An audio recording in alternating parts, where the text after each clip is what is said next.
So Rebbe soll gesund sein began the Farbrengen this afternoon. We find in Gemara, where the Gemara gives special attention to the date of Chav Av, 20 days in the month of Av.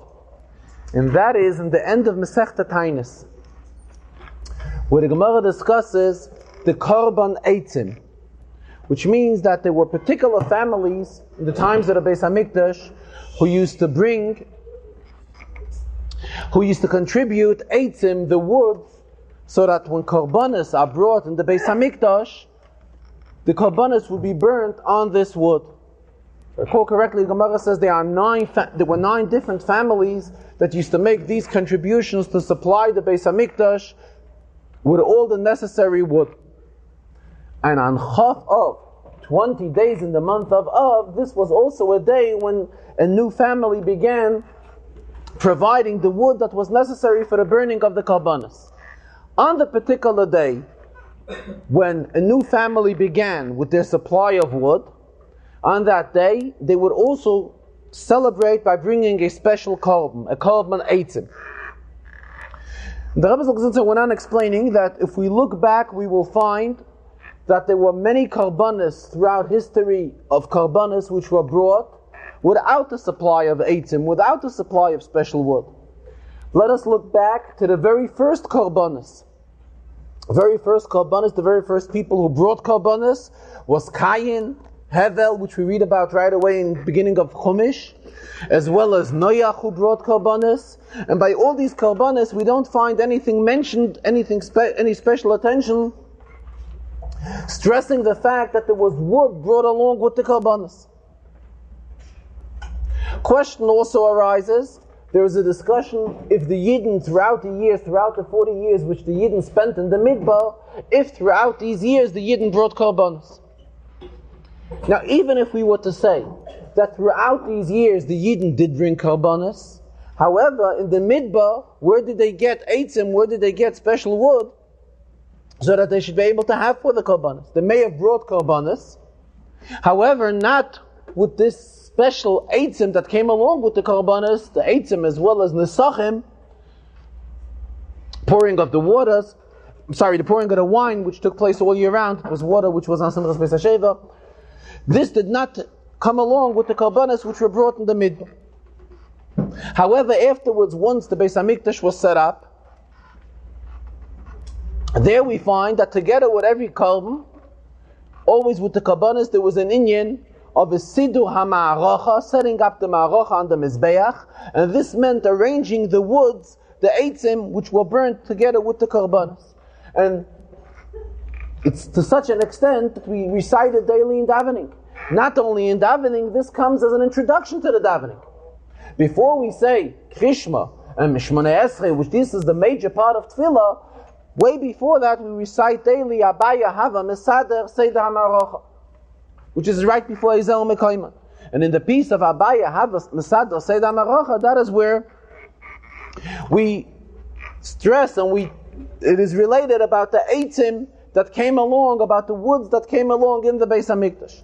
And particularly, this arrangement was made after the Yidden came back to the second Beis HaMikdash, the Aliyah which came with Ezra, and then this arrangement was made that the various families would provide the eitzim, the woods which were needed for the Beis HaMikdash. And it was divided amongst 9 families, and each one of them providing the wood for a certain period throughout the year. And again, on Chav Av, 20 days in the month of Av, the Gemara tells us exactly which family, Pachas ben Moav. This was the name of the family, which on this day, they began contributing the woods for the Beis HaMikdash, and therefore this day was a day of special significance to them, to the extent of bringing a korban and so forth. So the day of Chav Av is a day which we find mentioned even in Gemara.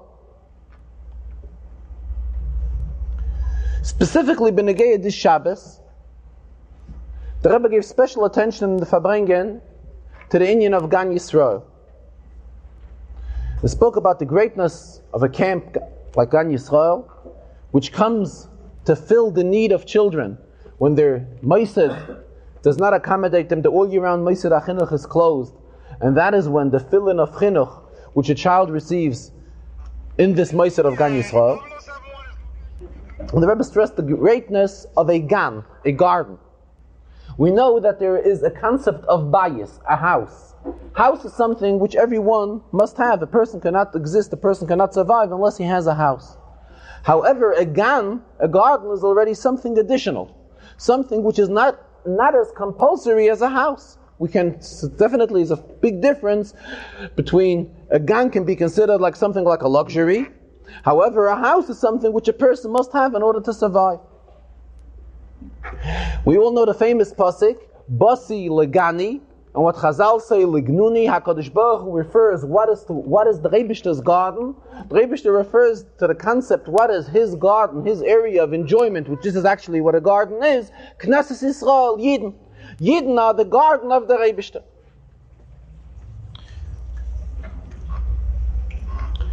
Because Yidden through their Mainsim Tovim, through the deeds of Yidden, Torah and Mitzvahs, create an area of a garden, of a gan for HaKadosh Baruch Hu.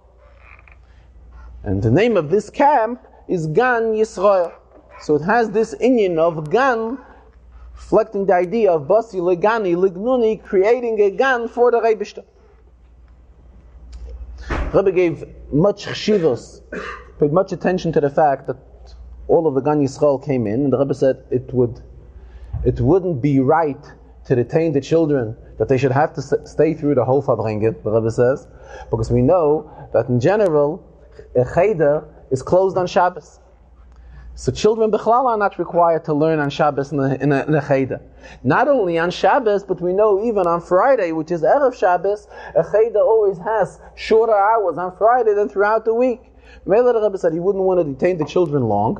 However, while the children were still in the Farbrengen, Rebbe suggested that they say L'chaim, they sing a niggin, and sing it with the varmkeit and bren that children have. And we shall all learn a lesson.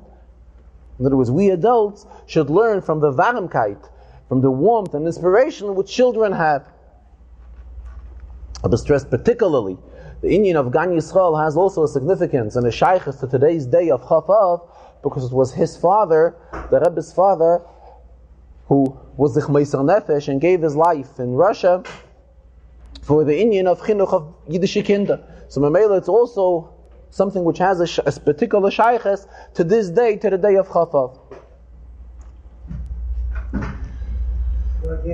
B'negei this week's Sedra is called Parshas Eikev. When we name a Sedra with a certain title, so any pasuk or any inyan which we will refer to in this Sedra is all part of Parshas Eikev. Whether the inyan is discussed in Sheni or the inyan is discussed at the way end of the Sedra, the inyan is still part of Parshas Eikev. Though Eikev is a word which is one of the first words of the Sedra, but it's not just a word of the Sedra. Eikev comes as a title to the entire Sedra. So Mamela, all of the inyanim which are discussed in this Sedra have a shaykhus to Parshas Eikev. What's the taich of Eikev? Eikev has two taich. The word in itself has two taich. One taich is like Rashi right away comments at the beginning of the Sedra. V'haya Eikev tishmon.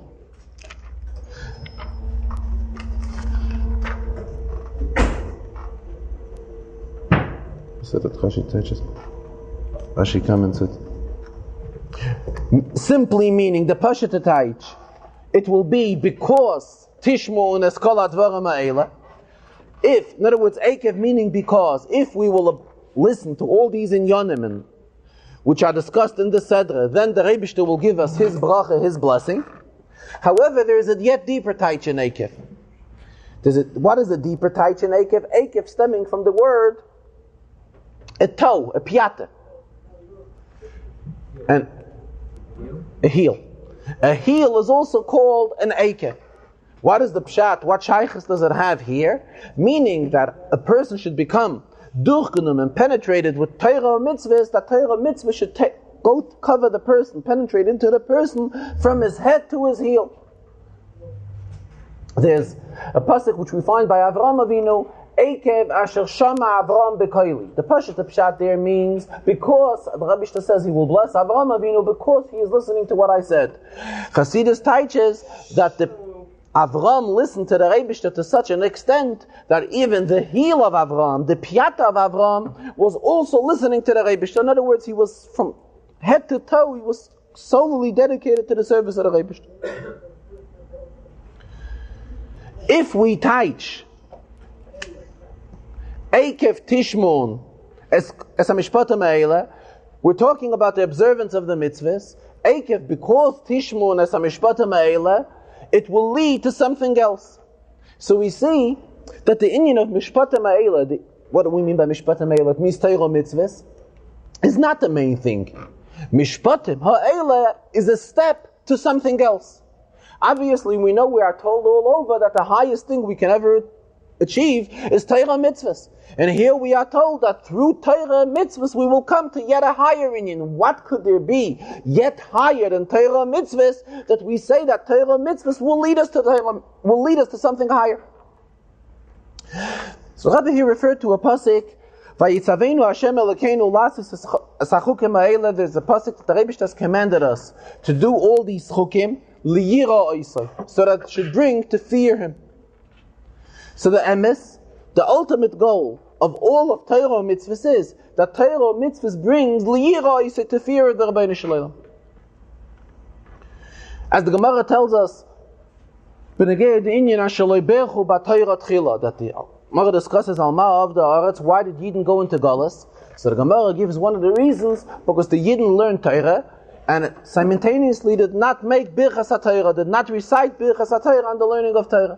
So the question arises, what is the inyan of Birchas HaTorah so great to say that though they learned Torah, however, being that they were lacking reciting Birchas HaTorah, we say that for this reason Yidden went into Galus. So it is explained, Rabbi refers, that what's the inyan of Birchas HaTorah? What do we say in Birchas HaTorah? Baruch atah Hashem noisna Torah. Birchas HaTorah means a realization that Torah comes from the Rebbe. This, if we learn Torah and we lack this realization, then we're missing something major in the approach of the entire Torah. In other words, Torah to us is not just something which comes as something intellectual.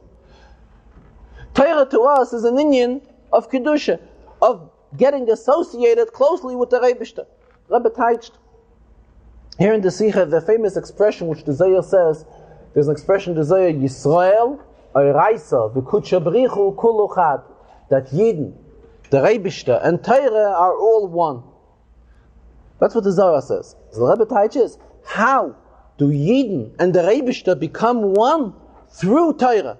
Torah is the one that puts together Yidden and the Rebbe, that the Rebbe and Yidden should become united and become one. So the whole inyan of Torah is not just the inyan of doing Torah and mitzvahs as Torah mitzvahs stand for themselves. The whole goal of Torah mitzvahs is to come to something higher. What is higher than Torah mitzvahs? The inyan of Yiras Hashem, fearing the Rebbe. The fact that Torah mitzvahs leads us to fear the Rebbe and to go higher and higher and getting more closely associated with the Rebbe, that's the goal of Torah mitzvahs, but not Torah mitzvahs as... In other words, Torah mitzvahs is not an inyan in itself. Torah mitzvahs is something which is to lead us to a yet higher inyan. What is the yet higher inyan? The fact of liyira, you say, the fact of fearing the Rebbe, the fact of becoming united with the Rebbe, becoming one with the Rebbe. How does all this happen? All this happens through Torah mitzvahs. Referring again to what the Rebbe mentioned earlier, that the whole Sedra, the title of the whole Sedra is Parshas Eikev. At the end of this week's Sedra, we find something which is unique and different, which is not found in many Sedras. We know that the Sedra is divided into several halakim. Into seven, basically. From Rishon to Sheni, then we go to Shlishi, to Revi, and so forth. Then comes Shvi. After Shvi, we know we always have Maftir. And Maftir usually is a very small piece of the Sedra. In this week's Sedra, in Parshas Eikev, Shvi and Maftir come together. In other words, the same part of the Aliyah same part of the Torah which is read for the one who gets the Aliyah of Shvi, the same part is read afterwards when the one who gets Mafter, we go back to begin reading the very same few psukim of the Torah. And this is something which we do not find in most of the Sedras. What is the inyan of Maftir? The Rebbe referred that Maftir originated in a time when there was a Gzeirah on Yidden, when they did not allow Yidden to learn Torah. They did not allow Yidden to learn Torah, so Yidden had no alternative. To bizach meisa nefesh, Mesiras Nefesh. The Rebbe explained, Mesiras Nefesh here doesn't help. If the Goyim just went ahead and physically took away the Sefer Torah from Yidden, so Mesiras Nefesh is something which can help in the other end. For example, if a Yidden are forced, Chas v'shalom an avodah zarah, gila aroyes, shvichas damim, and any of these three, we are told that we have to sacrifice our lives.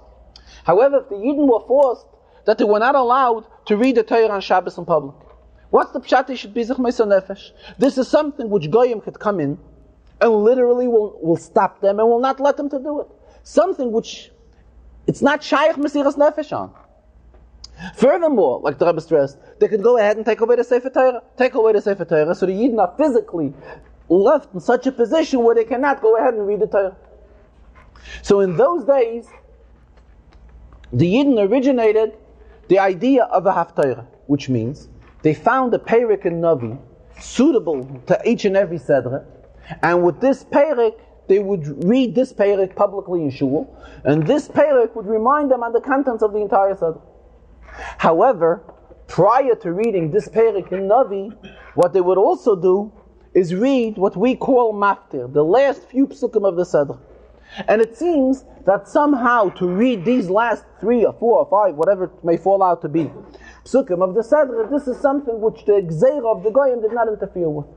And this is a practice which Yidden had adopted at a time when they were prohibited from reading the entire Sedra. And this is something which they followed throughout each and every Sedra. We know there are 53 Sedras. The Rebbe here again used the expression Gan 53, Gan Sidrei De'araisa. There are 53 Sedras in Chumash. And again using the word Gan, reminding us again on the inyan of Gan Yisrael. Here in this week's Sedra, it's something very different. Shvi and Maftir are combined. What does this show us? This, the Rebbe says, shows us, we know that there are inyanim that have a strength midaraisa, min ha-Torah. There are many inyanim many mitzvahs, many inyanim which we openly read about in Psukim. Then we know there are inyanim which are divrei Kabbalah. Divrei Kabbalah usually refers to inyanim which are discussed in Navi. Then we know there are inyanim which are midarabbanan. Here in this week's Sedra, and we know that each and every area, whether it's in Yonim of the Rabbanon or in Yonim of Kabbalah, which is Navi, or in Yonim of the Eraisa, they all have their particular strengths as they are discussed in Halacha, each one individually. Here in this week's Sedra, we are shown something very different. What does this show? It shows a combination of a takanas chachamim and an inyan de'eraisa. Shvi is an inyan de'eraisa. This is something how the Torah was divided in the 7 halakim which the Torah is divided in, and that is where Shvi is. Maftir is something which came on later. It's something which originally was not part of the divisions of each and every Sedra. It's something which the Chachamim have arranged. Here in this week's Sedra, we are shown the strength of Divrei Chachamim. That the Divrei Chachamim are so strong and powerful, they are as strong as Divrei Torah. And that is why in this week's Sedra we find this combination of Shvi and Maftir coming together. The Rebbe says many times we find a hira, a lesson which is spelled out at a particular occasion, like this occasion which we're discussing here. However, this does not mean that the hira, the lesson which we derive from this, is applicable at all times. It doesn't only have a shaykhs to Pashas Eikev. However, at certain given occasions, the Torah takes an opportunity to stress certain hiras. However, it is our inyan to live with these hiras at all times. And the same applies, Benegay, this inyan here, where the Torah has gone out to show us how an inyan which was arranged by the Chachamim has the same strength and the same chshivas as an inyan of Minatayr. Later in the Farbrengen, the Rebbe referred to several inyanim as usual, as learning a Rashi in this week's Sedre, as well as a Mishnah in Pirkei Avos, and a Zoyar with the commentary of his father, the Baal HaYilula. Throughout the inyanim, the Rebbe also mentioned something which says is very worthwhile mentioning, that tonight and tomorrow in Eretz Yisrael begins a convention of shluchim in Eretz Yisrael. In other words, and it's a convention of all the Rebbe shluchim who are in Eretz Yisrael are gathering these 2 days for a special convention utilizing this get-together to strengthen their pa'ulais. As the Rebbe used the expression, even when we're talking about an inyan of ufaratzta, in ufaratzta it's also shaykhs to do ufaratzta, to spread out more and more. And something which the Rebbe admired very much, the Rebbe says it's something which brings very good results, very fruitful results. In previous years, these conventions were taking place in different cities throughout Eretz Yisrael, and this particular convention is taking place in Yerushalayim, beginning tonight. Rebbe said, being that there's a gathering of shluchim taking place in Eretz Yisrael, to take part in this tonight as well, in 770, mashke will be distributed after Havdalah to the shluchim that are not from Eretz Yisrael, to those shluchim who are here from the United States or from other parts of the world, who are spending Shabbos here. They will be getting mashke tonight in 770 as well. And Benegeya, Rebbe said that he also sent a letter, a greeting letter, to this convention in Eretz Yisrael. However, the Rebbe says it would be very improper, not appropriate, to give copies of this letter to the shluchim here before the letter is read at the convention in Eretz Yisrael. So therefore he suggested that those shluchim who are interested in getting a copy of this letter as well should leave over in the Merkas, in the Rebbe's office, a self-addressed envelope, and after the letter will be read at the Kinus in Eretz Yisrael, they too will receive a copy of this letter as well. Talking about the inyan of shlichus, Rebbe stressed that al pi halacha there are various categories in the level of shlichus. Shlichus is a concept which exists in halacha, and in halacha it is explained in various levels. One way to look at it is there is another person who is doing something for me, and this act which the person is doing, it is credited as if the mishaleach, the one who sent the person, would be doing this thing. Usually in mitzvahs we do not find so much the concept of shlichus. However, the Rebbe mentioned there is one mitzvah which this particular mitzvah, it is brought in Svarim, should only be observed through a shaliach, and that is the mitzvah of shalach manas. Why? Because the Megillah uses the expression mishloyach, sending, and the best way to fulfill the idea of sending is not by one delivering it himself, rather than having someone else delivering it for him. However, shlichus in general is explained in halacha and nigel in a much deeper way. And the deeper way to look at it is that a shaliach is not just that this particular deed or this particular act which he's doing is credited to the mishaleach, and he has a shaykhs to the mishaleach through this particular act only. Shlichus is a much deeper inyan. Shlichus is the pshat that the shliach and the mishaleach are totally and fully united. Being that this person is appointed as a shaliach of this mishaleach, in other words, there is the one who is sending the person and the one who is being sent. So the one who is being sent is fully and completely associated, and not only associated, but as the expression goes in, which the Rebbe used, part of the one who has sent him, which this stresses the great inyan of shlichus.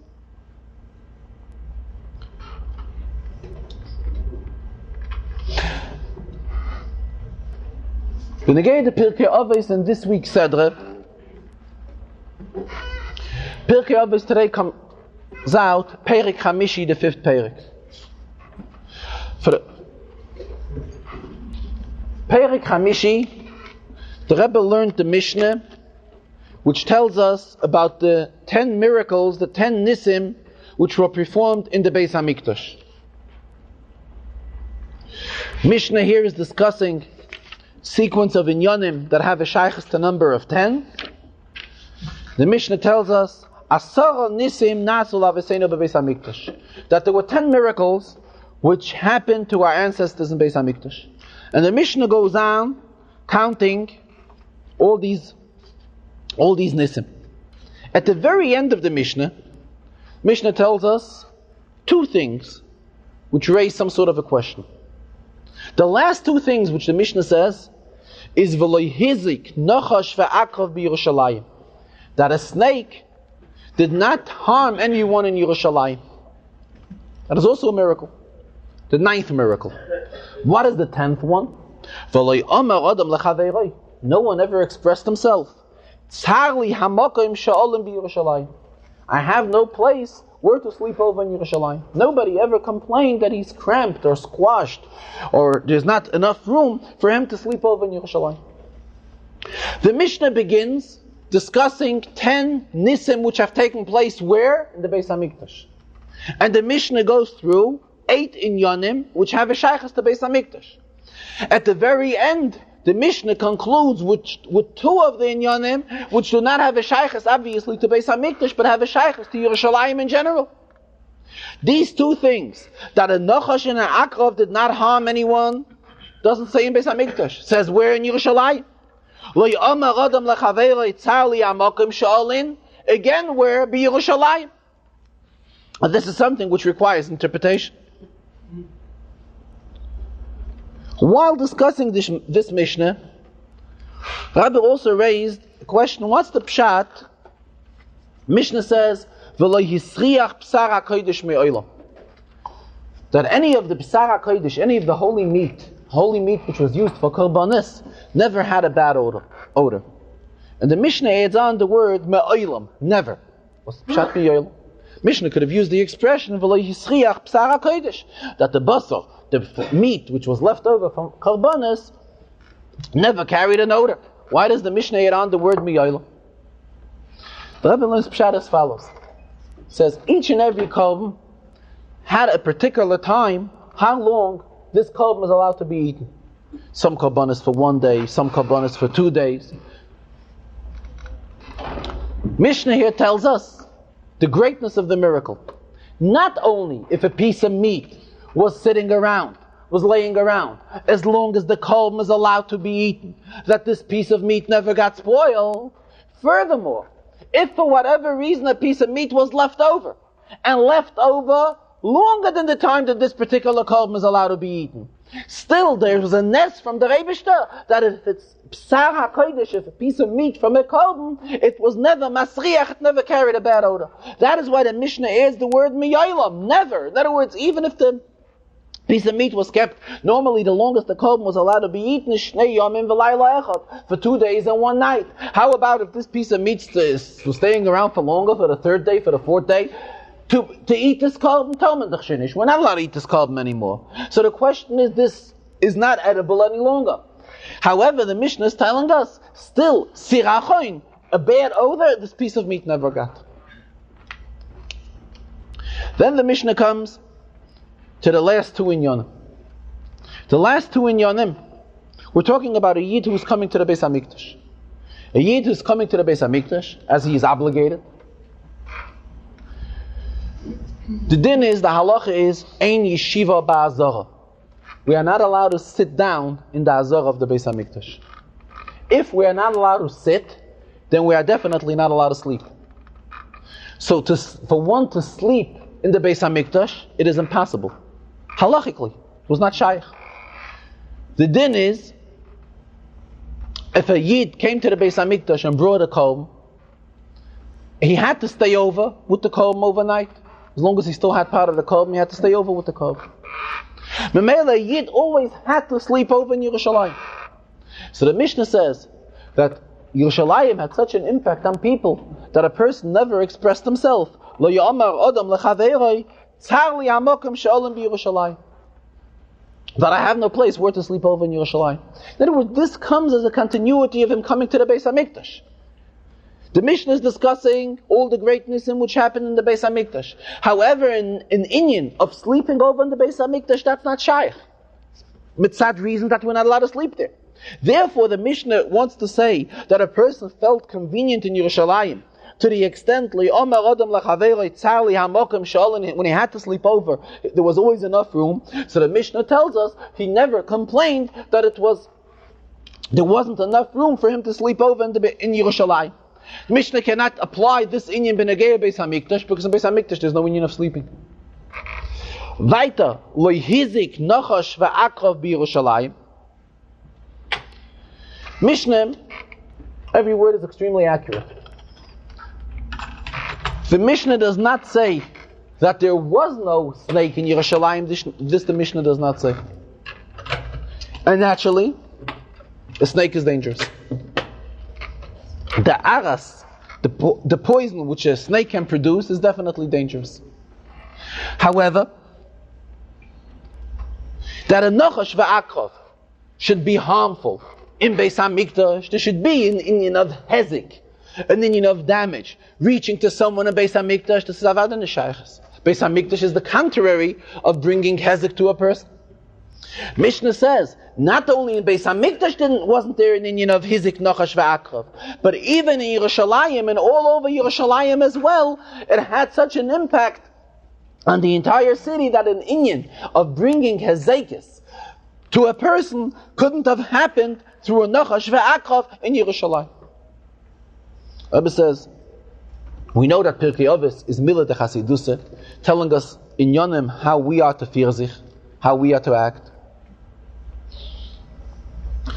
Mele, Mishnah is not only telling us something of the past, miracles which have taken place in the Beis HaMikdash. Mishnah is talking about each and every Beis HaMikdash that is within each and every person. That each and every Yid possesses a Beis HaMikdash within him.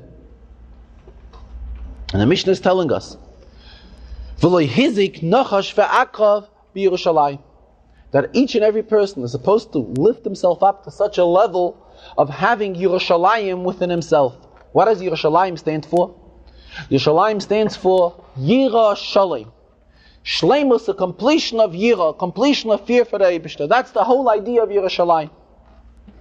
Incidentally, I don't know if it was here or elsewhere in the Farbrengen, the Rebbe raised an interesting thing. He says Yerushalayim, whenever Yerushalayim is spelled Yud Reish, Vav Shin, Lamet Yud Mem. That's how we normally spell Yerushalayim in correspondence or in any type of letter or document and so forth.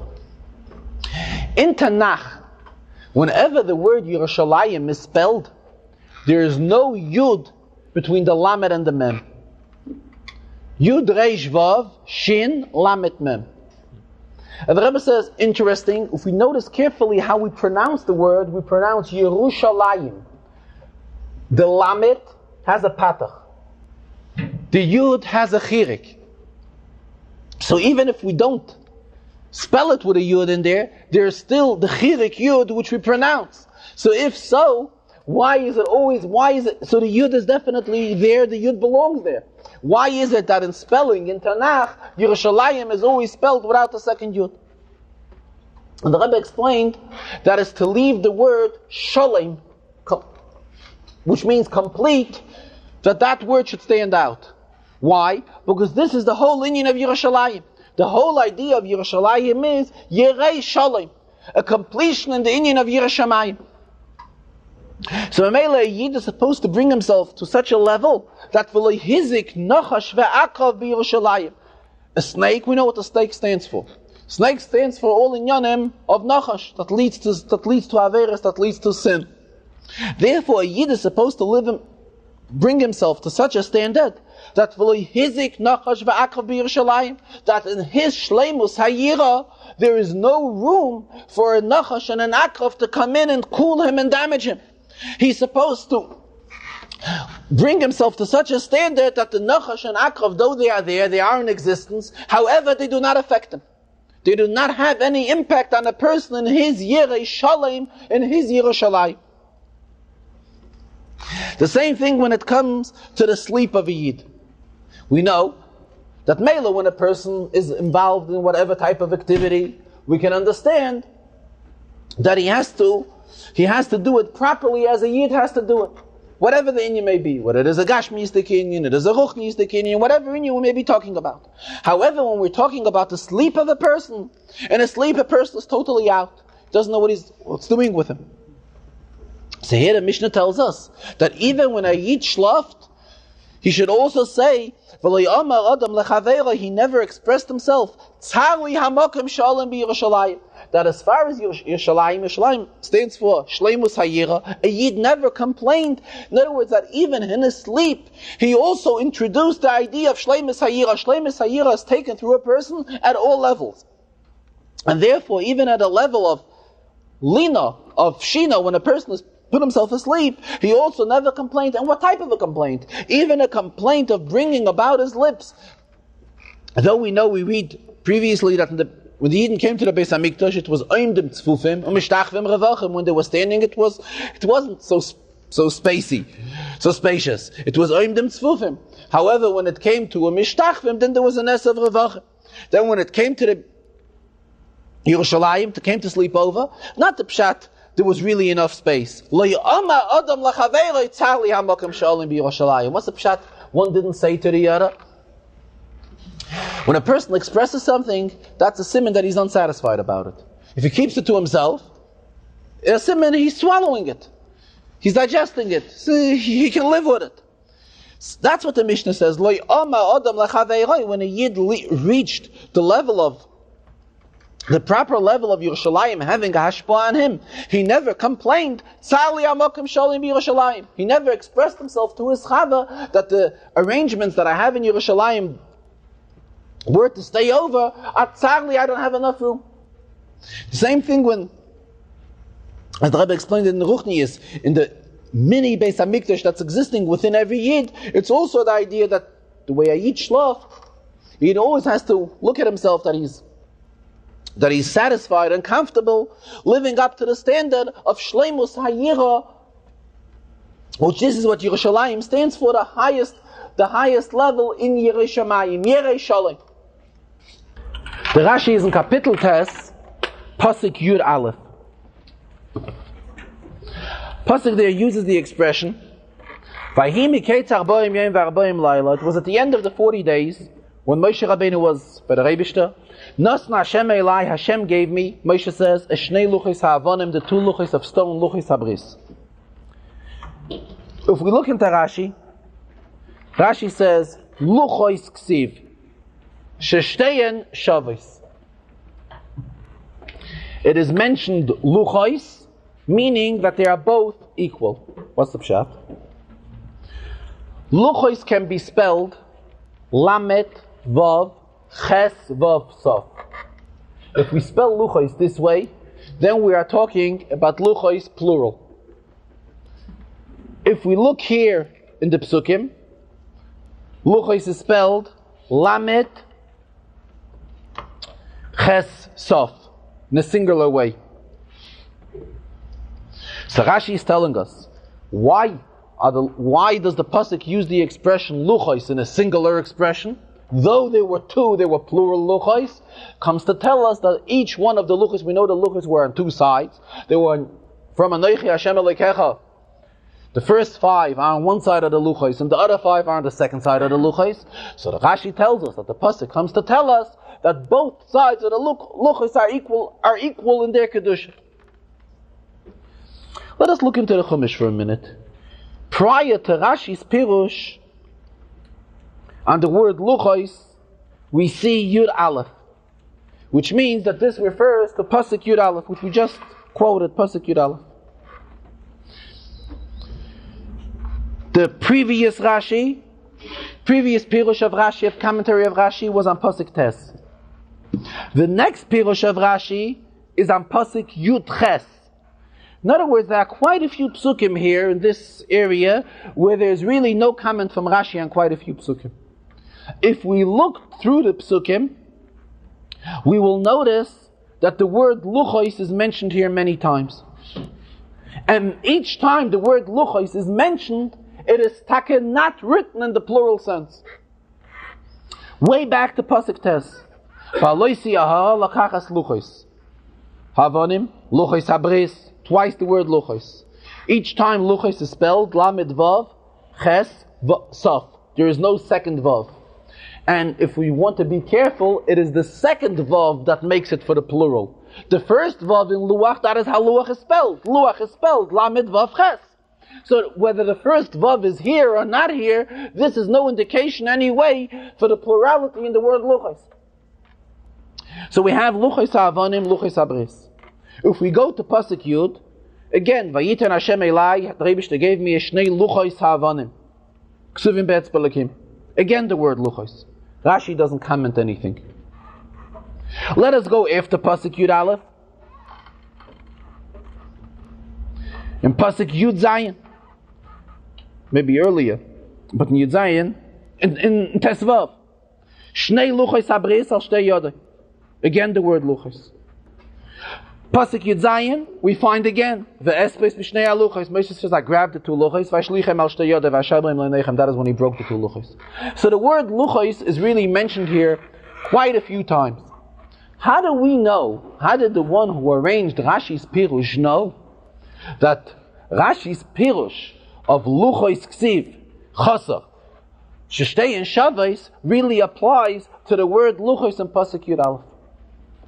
And the Rebbe says, it seems, if we were to look back in old manuscripts of Rashi's Pirush, we will find that the quotation of the words on which the quotation of the words from the pasuk which Rashi explains are taka from Rashi. However, the quotation to the number of the psukim, let's pasuk tes, pasuk yud, yud aleph, whatever, this is not from Rashi himself. The one who arranged the Pirush of Rashi, he was the one that saw where the word is mentioned, so he found the word and tied it into this pasuk or another pasuk. Here, if it is not from Rashi that the word luchos applies, refers to pasuk Yud Aleph, how did he know to arrange it for pasuk Yud Aleph? At a time when we find the word luchos mentioned here constantly from pasuk Tes through pasuk Yud Zayin. And furthermore, Rashi doesn't say anything on any of these psukim. If Rashi would say something on any of these psukim, so we say that this must have a shaykhs to pasuk Yud Aleph because it's mentioned here. And afterwards Rashi says something b'negei pasuk Yud Beis and then Yud Gimel. For whatever reason, Rashi does not interpret any other of these psukim here. So how did the Mesader of Rashi know that this word luchos, that luchos is mentioned chasar, applies here to pasuk Yud Aleph?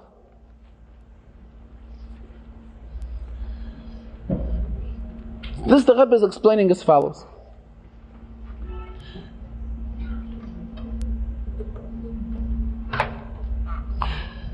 If we look into the psukim, Moshe is talking about himself being by the Rebbe, about the 40 days which he spent Lamaila. And he's talking about the luchos as the Rebbe gave it to him Lamaila. Then comes pasuk Yud Aleph. Moshe says, Vahimi Keitzar Boimim V'Arboim Lailot, was after the 40 days and 40 nights. Then Nasan Hashem Elai, the Rebbe gave me the Shnei Luchos Havanim Luchos Habris. If we have to understand why the word luchos is written chasa, we have to look as the luchos have a shaykhs to us. Not as Moshe held the luchos while Moshe was still in Shamayim. The very first time in this sequence of psukim here, where Moshe Rabbeinu is coming down with the luchos, it's Miketz Arboim Yom V'Arboim Loilot after the 40 days and 40 nights, and Nasan Hashem Elai, the Rebbe is giving me Shnei Luchos Havanim Luchos Habris to come down onto this world with the luchos. Here the question arises, but shaykhs to us, we have to know what shaykhs to us does it have that the word luchos is written in a singular expression and not in the plural. At the time there were really two luchos. So when the pasuk is talking about the luchos as luchos were in Shamayim, it's not negated to us. However, when Here in Pasuk Yud Aleph, this is the very first Pasuk as the Luchos are coming down into this world. As the Luchos are coming down into this world, we have to know why the Torah uses the expression Luchos, Chazarah and not Molei. Obviously, it should have been spelled with two vavs, and if we look into Chumash, it is not spelled with two vavs. At the most, it is spelled with one, but the second vav, which makes it the plural word, this is always not used. Why Take? Shabbos is going a step further. Why Take? Should we think that there's some sort of a difference between one side of the luchas and the other side of the luchas? Rashi says the whole lesson of it comes to tell us that both sides of the luchas are equal. Why? Why should we think different? Naturally, both are part of the Aseres HaDibros, so both sides of the Aseres HaDibros are equal in their kedusha. But this is something which a child who is learning Chumash follows what is written on these luchas. And when he follows what is written on these luchos, the first side of the luchos has the first 5 mitzvahs of the Aseres HaDibros, beginning with Anochi Hashem Elokecha. What comes after Anochi Hashem Elokecha? Lo Yelecha. Then comes Lo Sisa. Then comes Shabbos. The child may think that the one side of the luchos that has more writing on it, that has more letters, that side is more holy. And the other side, which has less words on it, less lettering, has less kedusha because there is not that much in it. So that is why Rashi has to come and tell us that the Torah used specifically wrote luchos in a chasa. Luchos is spelled lamed vav ches saf without the second vav, which would make it into a plural word. For what reason? To show us that though we are talking about two luchos, two sides, and one had more inscription on it than the other, one had more writing on it than the other, still nonetheless, when it comes to their kedusha, they are both equally shneim shavis. Both sides of the luchos are equal. Benegeya the Zohar and this week's Sedra, there's commentary from the Rebbe's father, from the Baal HaYilula, and an Indian in the Zohar which has a shayches to Hukfal Boy Ki Toiv. We all hear the Rebbe keeps on stressing at every occasion that Tuesday is a very special day. Why? Because Tuesday, in the creation of Tuesday, it is mentioned twice the expression of Ki Toiv. And that is why Tuesday has something special to it as opposed to all other days. And this inyan is an inyan which is discussed in the Zohar and Parshas Eikev, and the Rebbe Zalgazunsan explained it in today's Farbrengen. While discussing this inyan, the Rebbe raised the following question, and he said he's really surprised why nobody ever asked it to him. He says he gets all types of correspondence on various types of shilas on the sichas and the inyanim which are discussed in Farbrengen, and this is something which is very obvious and requires some sort of an interpretation, and he's surprised why nobody ever wrote to him about it. He says he always keeps on making a big issue of Tuesday. Why? Because Tuesday has double toiv l'shamayim v'toiv l'briyos. In the creation of Monday, there is no mention of toiv. Usually at the end of every day's creation, the pasuk uses the expression vayara l'kim ki toiv. The Rebbe saw that it is good. Monday it is not mentioned, so therefore Tuesday it is mentioned twice. However, if we go further and we look at the creation of Friday, there the expression is toiv miyayit, it is very good. Rabbi says we make such a big issue of Tuesday because Tuesday has twice the word toiv. Why don't we make it as of a big issue of Benegeya Friday, where Friday the Torah uses the expression toiv miyayit, very good. Very good is better even than twice good. Very good is something which is a special expression which we find in the creation of Friday. We do not find it in any other days of the week, the creation of any of the other days. So obviously Friday should be something special because of this fact that it has the expression toiv miyayit b'negei the creation of Friday. Rabbi said it's a very simple difference. Monday there is no mention of ki toiv. Comes Tuesday, it's twice toiv. And as Chazal interpret, toiv l'shamayim v'toiv l'briyos. Let us look into the pasuk of Friday. Pasuk of Friday is after the Rebbe has created Adam, and after the Rebbe has created the entire world. So the Rebbeinu is saying, the Rebbeinu realized that everything which he did, and he saw V'nei Tov Miyod. This Tov Miyod does not apply only to Friday. This is a Tov Miyod that refers to the whole week. The Rebbeinu looked back and saw whatever he has created throughout the week. Whatever he has created throughout the week, he saw it as Tov Miyod. So Mamela, the Tov Ma'id has no special shaychus to Friday, that we should make a special issue of Friday, because in the creation of Friday it is mentioned Tov Ma'id. The word Tov Ma'id that is mentioned B'negei Friday has a shaychus to the entire week and not specifically to Friday. However, the twice Tov, which is mentioned on Tuesday, this is something which is something special which we find on Tuesday, we do not find in any other days.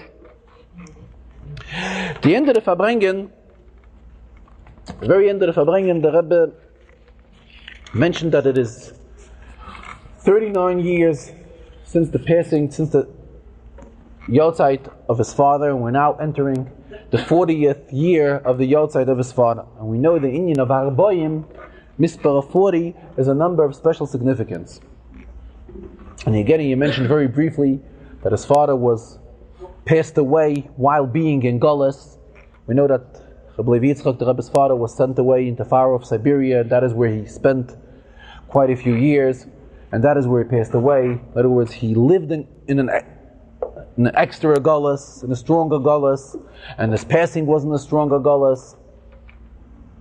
The Rebbe referred that there were a few particular people who were fortunate that they had the schus to be meshamish, to be of service to his father in his very last days. This is something which is of an eternal schus. In fact, these people were here at the Farbrengen, and the Rebbe turned to them. One of them is Reb David Raskin's father, and Reb David Raskin himself as well, who was a young child at that time, and they were very close to the Rebbe's father and taking care of him in his very last days before his ptira. The Rebbe also called over a Yid, Rabbi Yosef Nemoitin. He was a Yid that lived in Russia, came out of Russia a few years ago, and throughout all the years since the passing of the Rebbe's father, almost for around 35 years or so, he was the one that took care of the keva of the Rebbe's father. He used to travel there and see to it that everything should be clean and neat, and that the keva of the Rebbe's father, the burial site of the Rebbe's father, should be taken care of properly and clean.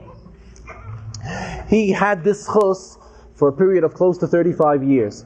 And as a token of appreciation, the Rebbe called him over into today's Farbrengen, the end of the Farbrengen, and gave him also some mashke. At the very end of the Farbrengen, after the Rebbe made the bracha achayna